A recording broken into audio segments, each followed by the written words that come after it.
आप सब। मैं डीएससी एजुकेशन चैनल से खुशबू बड़गुजर आज के इस ऑनलाइन क्लास में आपका स्वागत करती हूँ।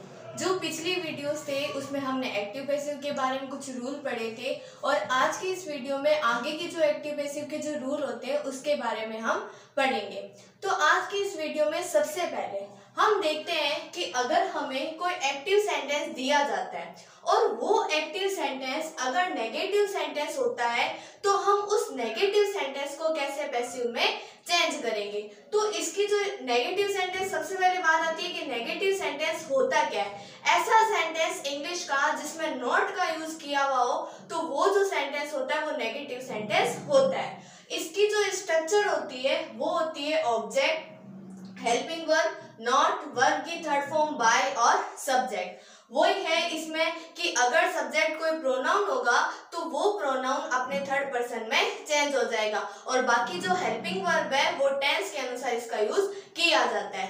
तो एग्जांपल है, फर्स्ट नंबर एग्जांपल है आई डोंट लाइक टी। सबसे पहले जो एक्टिव सेंटेंस दे रखा होता है हमें उस एक्टिव सेंटेंस में टेंस की पहचान करनी होती है। जैसे देखो फर्स्ट नंबर सेंटेंस है आई डोंट लाइक टी। अब देखो यहाँ पर जो हेल्पिंग वर्ब है वो क्या है, डू। तो ऐसा कौन सा टेंस होता है जिसमें हेल्पिंग वर्ब डू होती है, तो वो टेंस कौन सा होता है, प्रेजेंट सिंपल। अब हमने पढ़ा था कि अगर कोई एक्टिव सेंटेंस प्रेजेंट सिंपल का हो तो जब हम उसे पैसिव में चेंज करते हैं तो हेल्पिंग वर्ब के रूप में क्या लगाते हैं, इज, आर और एम लगाते हैं। तो यानी कि हमें पता चल गया कि अब हमें हेल्पिंग वर्ब क्या लगानी है, इज, आर और एम। अब इस स्ट्रक्चर से इस सेंटेंस को बनाते हैं। सबसे पहले क्या लिखना है, ऑब्जेक्ट। सेंटेंस क्या था, आई डोंट लाइक टी। तो आई यहाँ पर क्या है, सब्जेक्ट है।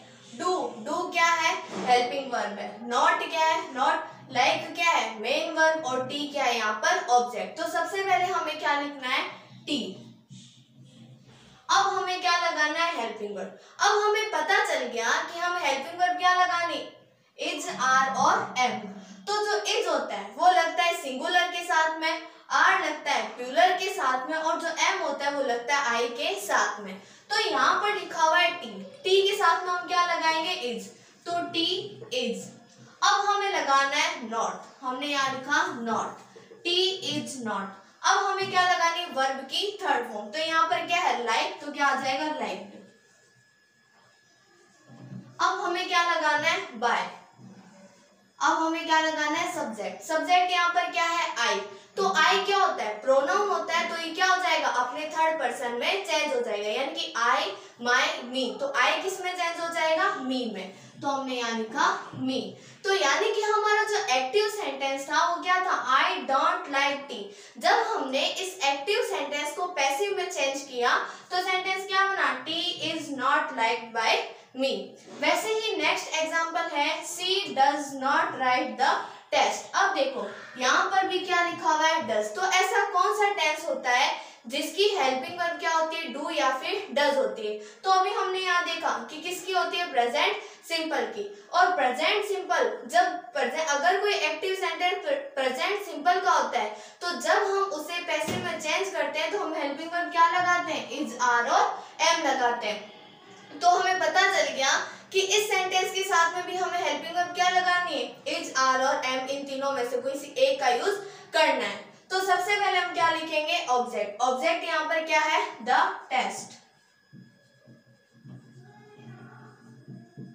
अब हमें क्या लगानी है, हेल्पिंग वर्ब। तो द टेस्ट, द टेस्ट के साथ में भी क्या लगेगा, इज। तो हमने यहाँ लिखा इज। अब हमें क्या लगाना है, नॉट। ये लिखा नॉट। अब हमें क्या लगाना है, वर्ब की थर्ड फॉर्म। यहाँ पर वर्ब क्या है, राइट। तो क्या आ जाएगा, राइट, रॉट और रिटर्न। अब हमें क्या लगाना है, बाय। अब हमें क्या लगाना है, सब्जेक्ट। सब्जेक्ट यहाँ पर क्या है, शी। तो सी किस में चेंज हो जाएगा, अपने थर्ड पर्सन में चेंज हो जाएगा। तो शी, हर, हर, यानी कि ये जो शी है वो किस में चेंज हो जाएगा, हर में चेंज हो जाएगा। तो यानी कि हमें जो एक्टिव सेंटेंस था वो क्या दे रखा था, she does not write the test. तो सबसे पहले क्या था, ऑब्जेक्ट लिखना है। हमने यहाँ पर ऑब्जेक्ट क्या लिखा, द टेस्ट। उसके बाद में हमें क्या लगानी थी, हेल्पिंग वर्ब। तो यहाँ पर क्या लगेगी, इज। The test is. अब हमें क्या लगाना है, नॉट। तो द टेस्ट इज नॉट। अब हमें क्या लगानी थी, वर्ब की थर्ड फॉर्म, तो राइट, रॉट और रिटन, हमने यहाँ लिखा रिटन। उसके बाद में क्या लगाना है, बाय। उसके बाद में क्या लगाना है, सब्जेक्ट। सब्जेक्ट क्या था, शी, तो ये किसमें चेंज हो जाएगा, अपने थर्ड पर्सन में चेंज हो जाएगा। और जब सी अपने थर्ड पर्सन में चेंज होगा तो क्या बन जाएगा, हर। वैसे ही देखो नेक्स्ट एग्जांपल है, he did not attend the function। अब देखो यहाँ पर क्या लिखा हुआ है, did, तो हमने ऐसा कौन सा टेंस पढ़ा था जिसमें हम हेल्पिंग वर्ब did लगा रहे थे, तो ऐसा कौन सा टेंस था, पास्ट सिंपल। यानी कि अगर कोई एक्टिव सेंटेंस पास्ट सिंपल का होता है तो जब हम उसे पैसिव में चेंज करते हैं तो हेल्पिंग वर्ब के रूप में हम क्या लगा रहे थे, was या फिर वर। तो यानी कि हम इसे चेंज करेंगे तो हमें हेल्पिंग वर्ब क्या लगानी है, was या फिर वर। तो ये जो was है वो किसके साथ में लगेगा, सिंगुलर के साथ में, और ये जो वर है वो किसके साथ में लगेगा, प्लूरल के साथ में। सबसे पहले वही है, क्या लगाना है हमें, ऑब्जेक्ट। ऑब्जेक्ट यहाँ पर बताओ क्या है, द फंक्शन, हमने यहाँ लिखा द फंक्शन। अब हमें क्या लगाना है, हेल्पिंग।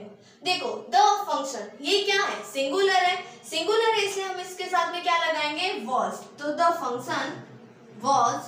अब हमें क्या लगाना है, not।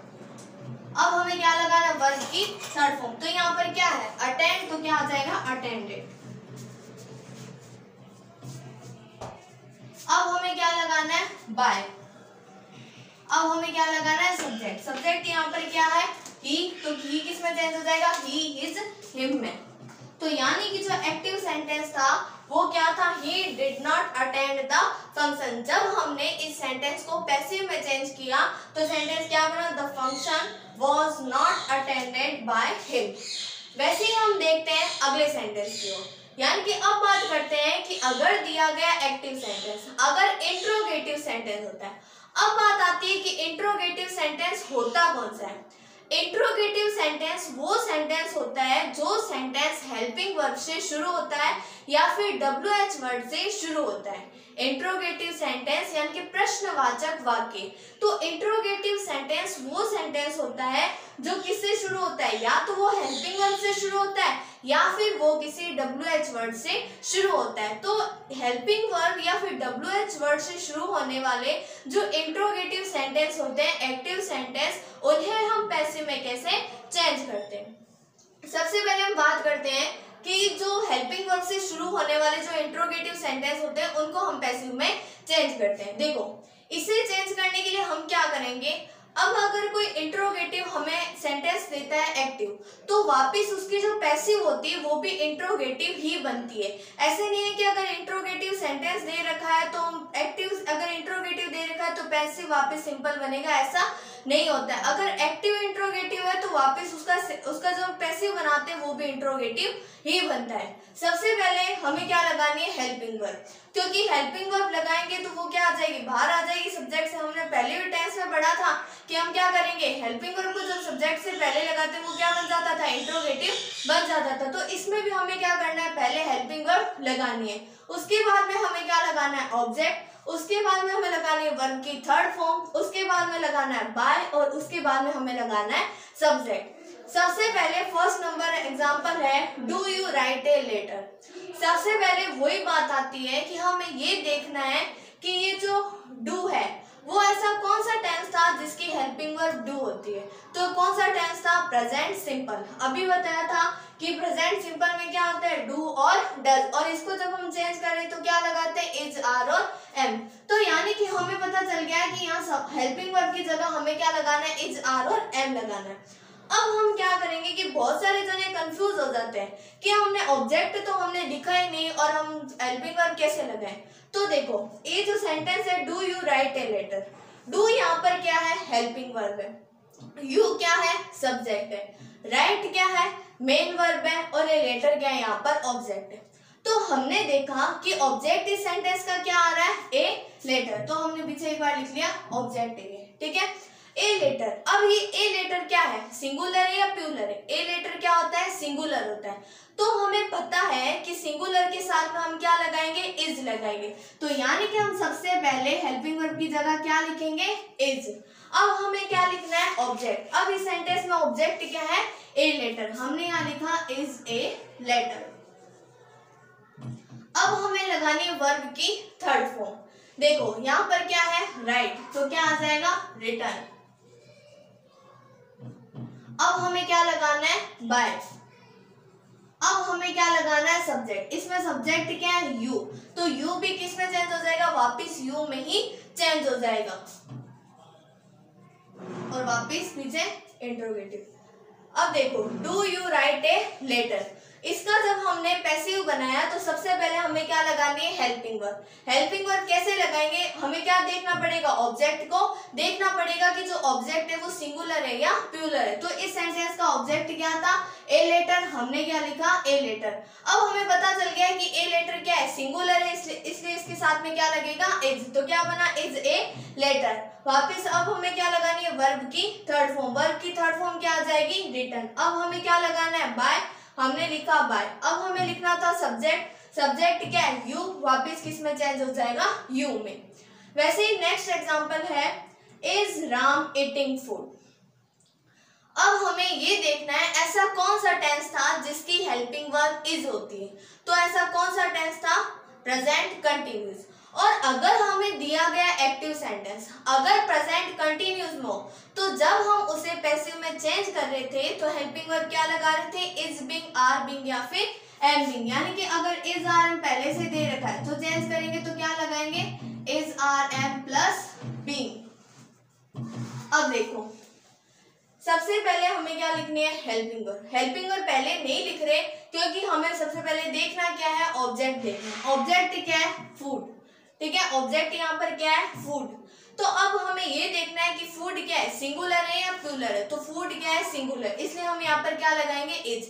अब अगर हमने यहाँ पर लिखा इज बीइंग तो ये सेंटेंस गलत हो जाएगा, क्योंकि पहले भी बता रखा है कि बी, बीन और जो बीइंग होते हैं वो हमेशा मेन वर्ब के साथ में जुड़े हुए रहेंगे। तो हम यहाँ पहले क्या लिख रहे हैं, केवल इज लिख रहे हैं, इज। अब हम क्या लिखेंगे, ऑब्जेक्ट क्या है, फूड। अब हम लिखेंगे इसके साथ में क्या जुड़ा हुआ था, बीइंग। अब ये हम यहाँ पर लिखेंगे, तो इज फूड बीइंग। अब हमें क्या लगानी है, वर्ब की थर्ड फॉर्म क्या है, ईट, ईट, एट, ईटन।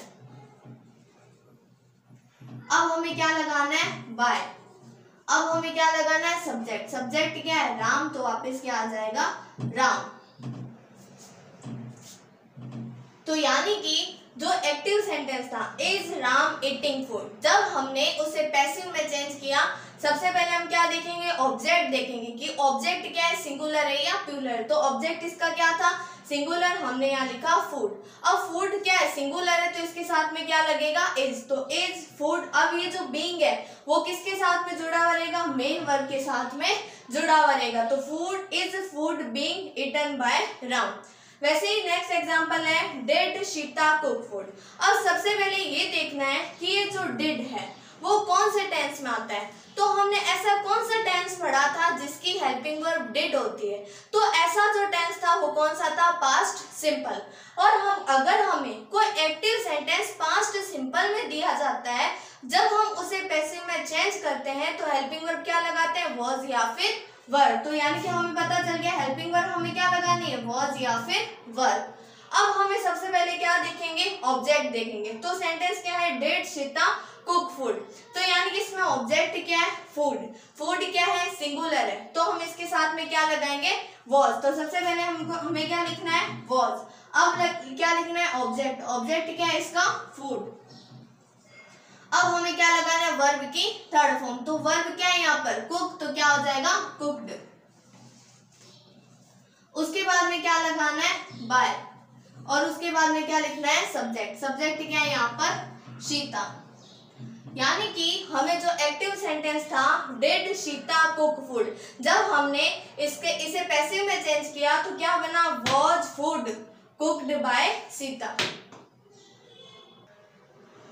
अब हम बात करते हैं गोइंग टू वाले सेंटेंस की, यानी कि ऐसे एक्टिव सेंटेंस जिसमें गोइंग टू का यूज हो, वो जो सेंटेंस होते हैं उन्हें हम कैसे पैसिव में चेंज कर सकते हैं। अब देखो ये जो गोइंग टू है, अगर कोई एक्टिव सेंटेंस होता है और उसमें अगर गोइंग टू, ये जो गोइंग टू होता है ना वो मेन वर्ब के रूप में यहाँ पर नहीं आता। जैसे देखो एक एग्जांपल है, they are going to sell this house. यहाँ पर ये जो गोइंग टू है ना ये मेन वर्ब के रूप में नहीं आया। मेन वर्ब यहाँ पर क्या है, सेल है, ठीक है, लेकिन यहाँ पर क्या है, गोइंग टू। ये जो गोइंग टू होता है वो मेन वर्ब के रूप में नहीं आता है। अब देखो अगर कोई एक्टिव सेंटेंस होता है और उसमें गोइंग टू होता है तो उसकी जो स्ट्रक्चर होती है वो क्या होती है, इज आर एम लगा हुआ होगा, उसके बाद में गोइंग टू और उसके बाद में वर्ब की फर्स्ट फॉर्म। और या फिर एक और सेंटेंस होता है कि उसमें वाज या वर होगा और गोइंग टू लिखा होगा और वर्ब की फर्स्ट फॉर्म होगी।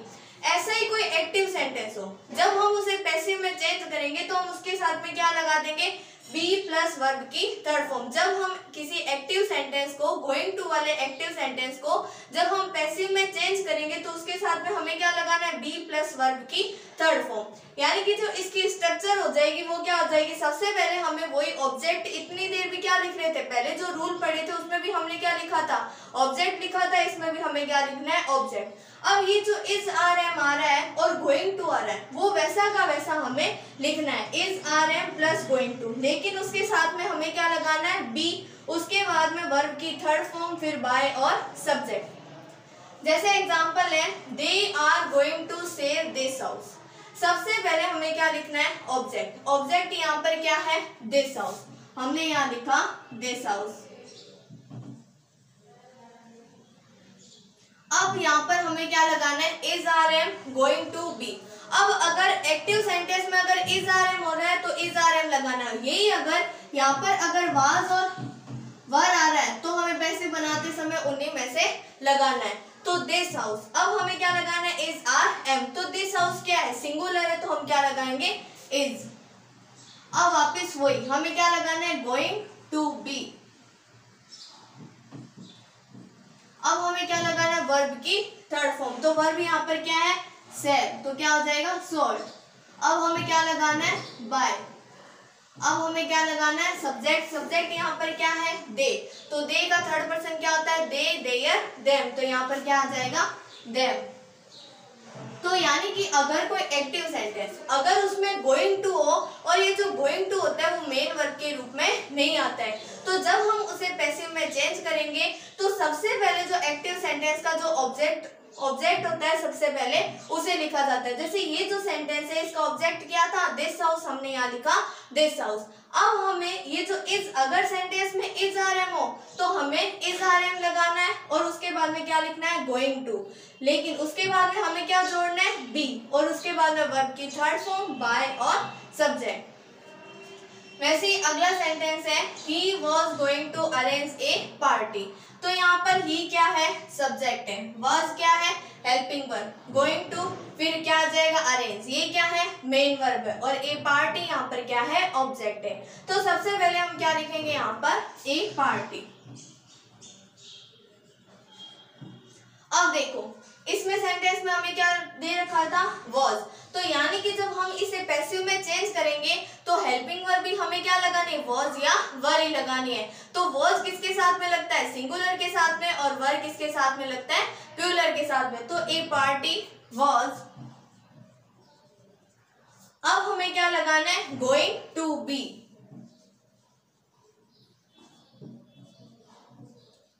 अब हमें क्या लगाना है, वर्ब की थर्ड फॉर्म। तो यहाँ पर क्या है, अरेंज, तो क्या हो जाएगा, अरेंज्ड। उसके बाद में क्या लगाना है, बाय, और फिर हमें क्या लगाना है, सब्जेक्ट। सब्जेक्ट क्या है, ही, तो ही अपने थर्ड पर्सन में चेंज हो जाएगा, तो क्या हो जाएगा, ही, हिज, हिम। और भी गोइंग टू के बहुत सारे सेंटेंस होते हैं, उनकी आप घर पर बैठकर प्रैक्टिस कीजिए। और अगर आपको हमारा ये वीडियो पसंद आता है तो प्लीज़ ज़्यादा से ज़्यादा इस वीडियो को लाइक, कमेंट एंड शेयर कीजिए और हमारे चैनल को सब्सक्राइब कीजिए। Thank you.